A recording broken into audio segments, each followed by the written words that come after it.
Welcome to Coffee with a Codex. I'm Dot Porter.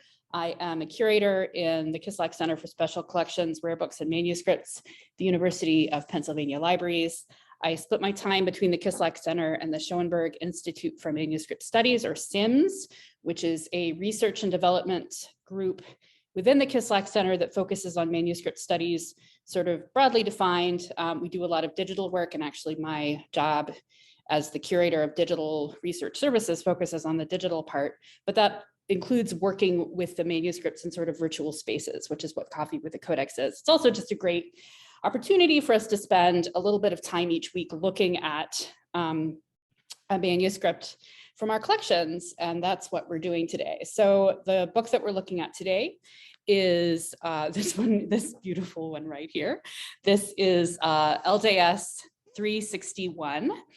LJS, that's the shelf mark, which, as the name of, or the word shelf mark implies, it tells us where it actually literally sits on the shelf. LJS means it's actually from the Schoenberg collection. So Larry J. Schoenberg collected manuscripts and he donated them to the library. And so this is one from his collection. This is great. This is just so neat. I feel like it's a gift that keeps on giving, because if you read the description, it says, well, it's, it has astronomical tables, but it's astronomical tables and it's commentaries on epistles. So there's religious stuff and then there's like astronomical stuff, and it's kind of like, what about that? And then you look at it and you're like, this is a kind of amazing binding. And then there's other stuff in there too. That's pretty fun. And actually, I keep hearing more and more people keep coming in. So I am going to take a minute to put the links in one more time, because I do want to make sure that you all have links there, links to the record, and links to a few other things there. Here we go. Hey, Kelly, glad you can make it. I'm glad everybody's here, by the way. I love that you all take the time to join me each week. And there was one more thing I wanted to do. I wanted to do a live transcript just in case. Enable. All right, there we go. So LJS 361, it is a 14th century manuscript from Naples. And we know it's from the 14th century. We actually know the date it was written because the scribe put the date in it. Let me find it. 1327 is the date. So we know the exact date it was written. And we know that the scribe who wrote it was Dominican. Let me center this a little better. Was a Dominican monk who lived in the convent or the monastery in Naples, which was attached to the University of Naples. So he was a student, he was a monk, and he was also a student. And that is the context for when he wrote this manuscript. What we're looking at here, this is the opening. Let me actually just say a little bit more about the physical manuscript, because it's pretty interesting. The binding is original, is said to be original. So this was the binding that the scribe originally bound this in. It's a little bit rough and ready, right? So it's on wooden boards. So this is wood, and if I knock on it, you can hear that a little bit. It doesn't really have a spine cover. A lot of the cover, which was leather, has rubbed off in places, and it no longer covers the spine. If it ever did, I'm not actually sure that it ever had a spine that covered, which is great because now we can see the sewing structures. We can see how the quires were sewn together and where the bands are here. If I turn it over, so the way that the binding works is there were bands, here we go. There were sort of leather bands or straps that were sewn onto the block of text, and then they were pushed through the edges of the wooden boards, and then they were tacked in with metal tacks, which now have pretty much rusted away. And you can see that the leather here has also come off a little bit. So it's a little bit messy. It originally had straps that would have held the book together. So it said that this is the original binding, which there's a reason why I'm not really super sure about that, but I'll get to that in a minute. It is, so back to the inside, it's written on parchment. And as I said, it was written in 1327 in Naples. The reason that I'm not sure that the binding is actually original is because the manuscript itself is a lot shorter than it was originally. And I don't know how you would take how can the binding be original if there are so many quires missing? How do we know that there are quires missing? So the first couple of pages actually has a table of contents. So if I zoom in here, can I zoom in here? I'm not in my usual room, so my setup is a little bit different than usual. But let's see. So we zoom in here, and what we have is the contents and then the number of the folio where these texts are located. And I think this is probably the incipits of the first lines. And so he's done a really great job. Remember, this is one guy who wrote the whole manuscript. He's done a great job of sort of lining up exactly what everything is. And the manuscript originally had 156 folios. So we get over here to 156. This manuscript has 48 folios. So there's a whole lot that's missing here. So maybe the bits that are missing got taken out before it was bound, or maybe it was bound in another binding before this. I'm really not sure. But anyway, that's the story. And the first couple of lines is actually his sort of colophon. This is where he's saying, I'm the person who wrote this. But if I'm going to try to zoom in again. If we zoom in a little bit again, you can see that somebody later actually scratched his name out.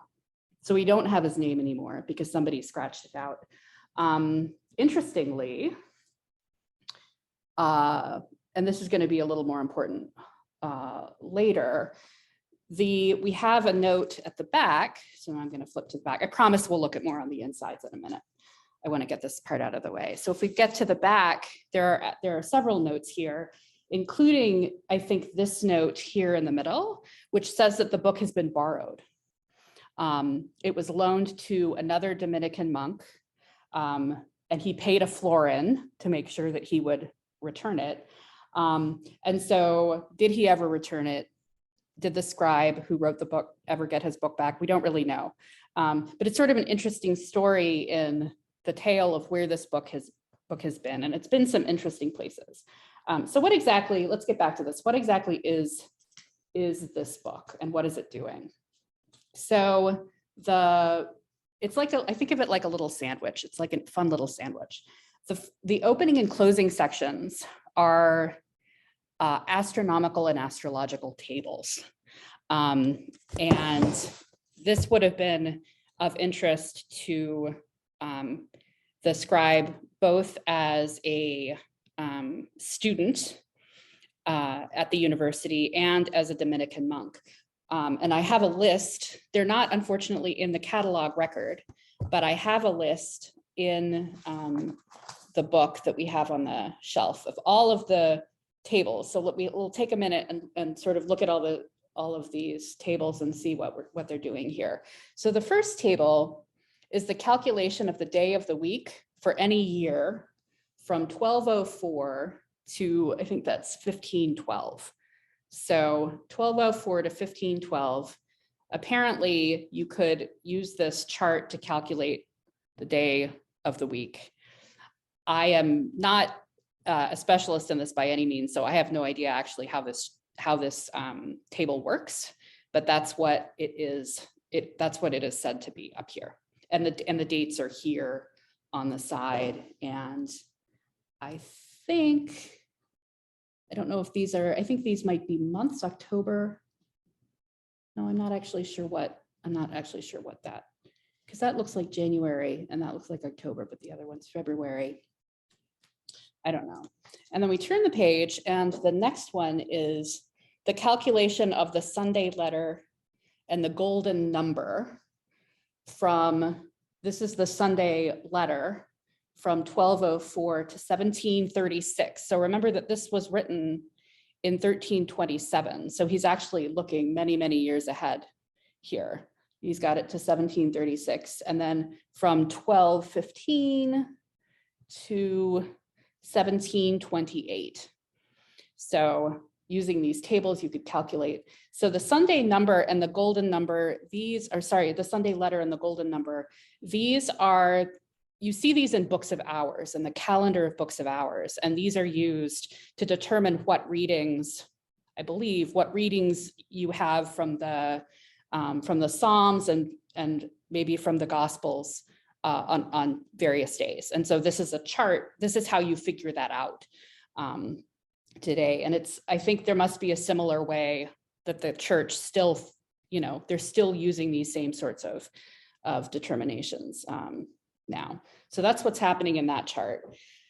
Let's see, 3, calculation of movable feasts. So some feasts during the church year are set. So Christmas is always on the same day.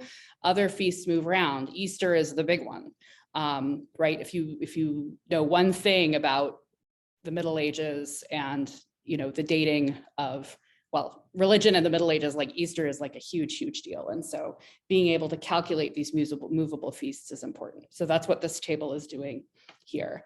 So astronomical tables for a purpose. So this isn't really astronomy for the sake of astronomy. This is astronomy for the sake of how do we figure out the church year and, you know, this sort of thing moving forward. All right, next table. Time variation in different latitudes and longitudes. So if you know, as you move around physically, the time is going to change depending on where you are, local time. And so that's what we're doing here. Obviously, we have time zones, so we're still thinking about this. The next table is the exact time of the conjunction of the sun and the moon from July to September. So the months are up here. We have July to August, September, July to September. No, that should be December. July to September, 1327 to 1367. It actually goes to December here, 67. So again, we're calculating the conjunction of the sun and the moon. All right, so far that's all pretty scientific, I guess. This next one is, if you were here last week, we talked about the secrets of women, and there was a whole section of that about astrology and like how the how the month that a child is born in, or rather what zodiac sign a child is born in, will like have an influence on the child and how they develop in the womb. So that is kind of similar to what's happening in this chart. This chart is the effect of the moon in the various houses of the zodiac. And what the list is it's human activities, 66 human activities assessed good, bad, and medium, according to the position of the moon. So again, I'm going to zoom in and see if I can get a little bit closer to that. So it's all in Latin, so I'm not going to try to read that too well, but I will say the examples here are, the list includes going to prison. So going to prison could be good, bad, or medium, depending on the moon. Beginning studies, having a haircut, marrying, having a bath, selling animals, and planting trees. So those are just some examples of things that the moon will have an influence on. So check your chart before you get a haircut, I guess, to see if it's going to be good or bad. And you might want to wait till next month. Wait till the next moon. The next one is, let's see, this one here.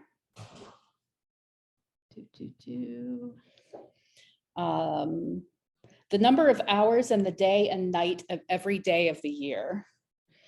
And there are no years attached, so I guess it's just every year is the same here. So if you want to know how long the days are, of course, the days will be longer and shorter as the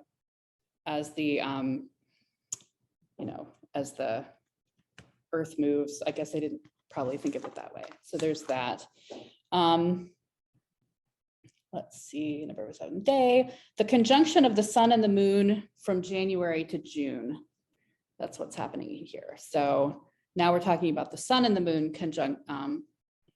conjugation, I guess it would be the word, from January to June. Now we're back to the zodiac, and the next chart looks a little bit different. And this is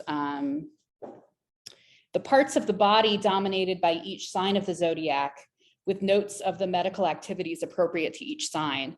So you've probably seen Zodiac Man, or you may have seen Zodiac Man if you were here last week. We looked at Zodiac Man. That's a pretty popular, common late medieval image of the body with the zodiac signs placed on it, explaining, yes, Sagittarius gets the butt.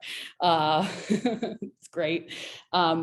And so this is the same information, just presented in a sort of less artistic, I guess, way, fantastical way. Zodiac signs, signs of the zodiac for the moon. I'm not sure. One thing that I thought was interesting, and as I was paging through, I have never seen this, and I hope you can tell, this ink is like blue. It's like Bic. It's like the color of Bic ink, like the old Bic. Do they still make Bic pens? It's just really blue. It's so rare to see like whole sections of text written out in blue like that. And it's the same ink is used over here on this side. Peacock blue fountain, yes.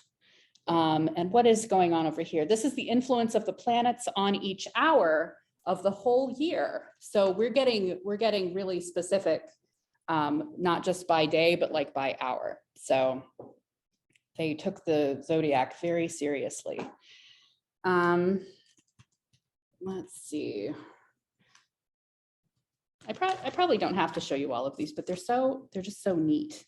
Let's see, here's another table, a table of 57 human activities, including selling different colored animals, writing and shaving, with the effects of the planets on each. So it's similar in type to the earlier table, but instead of the zodiac, it's planets.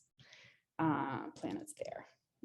And again, it's good and bad.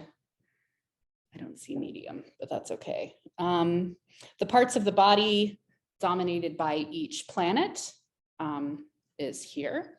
So again, we're seeing that really strong relationship between the stars and the medicine in the body.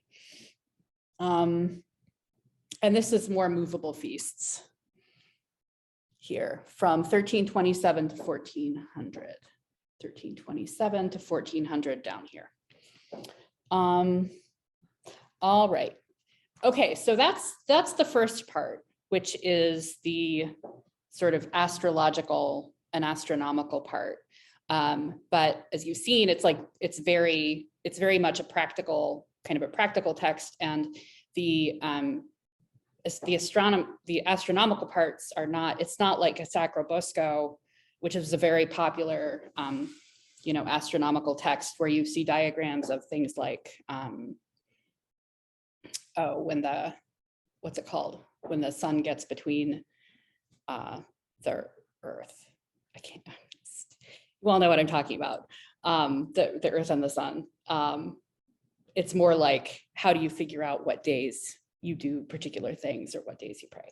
And then the next section is a few quires of commentaries on epistles and gospels. And so it is written by the same scribe. He's also written some little notes in the margin, and I think those are his. at least here. And then there's another thing I want to show you that's pretty neat that we'll get to, which tells us more about how the book was used when it was no longer in the monastery. So here we go. Let's find it. Here we go. I'm gonna draw your attention to this little guy. Can you see that little guy down in the margin? Here's a little guy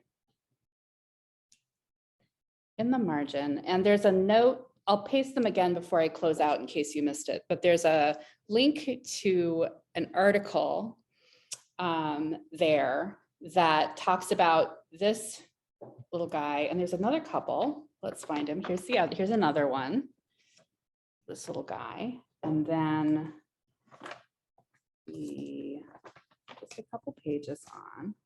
Where'd you go? Here we are. This one's the most striking one. These little doodles, there are 3 of them, are the author of this article makes a really compelling argument that these are child's doodles. And I won't go into details, but it has to do with the sort of the shape and the size, the fact that there's this one in particular, it's described as like a tadpole. There isn't really a body, there's just a head and the legs.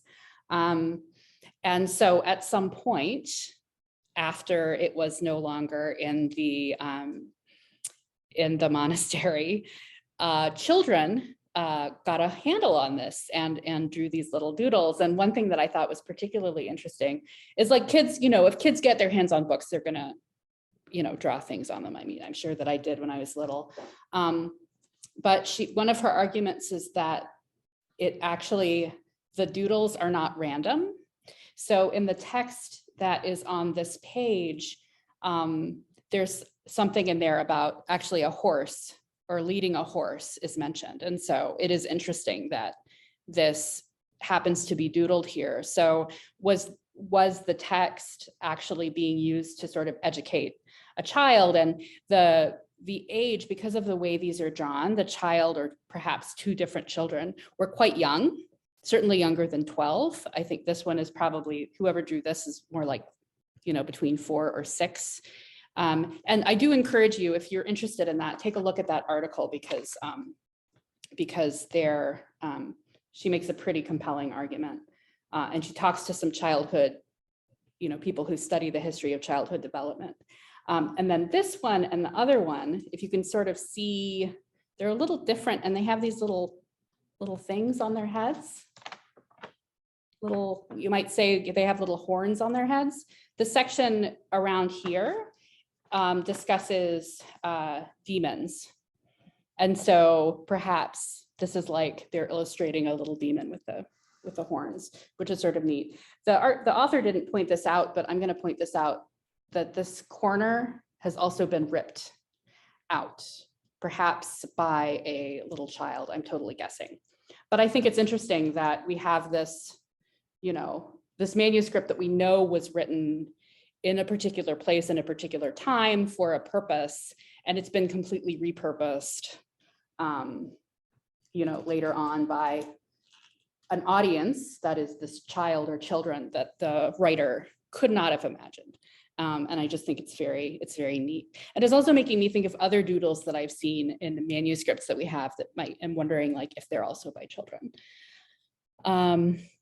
So I'm just taking a look at the, let's see, the comments. So Chris has Chris had put in a link to that page with the blue ink, which is pretty, it is very bright. Yes, and Chris is pointing out that there's a section that's been cut out. So it could be a drawing. It also could be, I think one of the descriptions that I read posited that it might actually have been an owner's mark here. But given the location, where in the center of where these other child's drawings are, I do wonder if it maybe was another drawing, and then why cut that one out and not other one. Kelly asks, would a child have been able to hold a quill and repeatedly dip it in ink to complete a drawing? Talking about the really dark one in particular. Yeah, I mean, that is, that's a question. And I think that in the article, the author sort of talks about the issue of that, but that's a good question. And I think one of her thoughts is that this actually might have been two separate, at least the animal and the person might have been drawn by two different people. So it could be, it's not the same ink necessarily that's drawing both of them. It could have been two different ones. But that's a really good question about that. So that's a fun and a sort of unexpected thing when I started looking at this. There are also a couple of places. So they have these nice little decorated catchwords, and someone else, this is obviously not the child who, or at least the same child who did this, but somebody came along later and is sort of imitating the decoration around that there. So a little bit more of this use. Interestingly, we get here, and there are more pages. This is actually a whole stack of pages that have had, let's see, 1, 2, 3, 4, it looks like 4 leaves that have this section cut out. And I have no idea what is happening here, what that might be doing, unless somebody just wanted some parchment. That's the only thing I can think of, is somebody who's like, I need some little pieces of parchment. I'll cut out this, this part of the margin there. All right, and then we get to the other piece of bread on the sandwich, which is more tables, and we're almost to time, so I won't say what each one of these are, but they're similar kinds of. Actually, these are a little bit different. These are more. What are these? Biblical, classical, and Mideastern dates. So figuring dates, position in the 3rd house of all the planets, and the significance of each house. So that's what's happening here. Let's see. Virtues of the signs of the zodiac on the parts of the body again. So it's more of the zodiac with that. Thanks, Bran.